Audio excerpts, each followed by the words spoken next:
We are often asked the question, should I renovate my home before I sell it?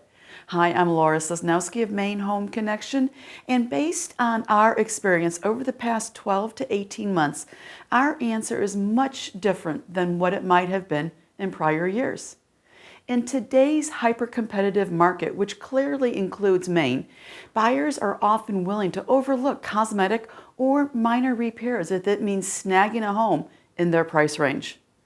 With inventory being at historic low levels and the forecast for a strong market to continue next year, in most cases, sellers will not recoup the cost of a major renovation. Costs for repairs, safety features, and other cosmetic improvements can reap significant benefits. Across the country, over 70% of homes are selling in less than 1 month, and in Cumberland County, the median selling time is less than 2 weeks, giving rise to higher prices in multiple offer situations. In fact, nationwide, the average home sold with 3 offers during the past several months.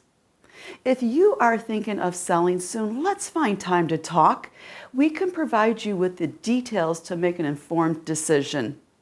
Until next time, I'm Laura Sosnowski of Maine Home Connection. Be safe and imagine more.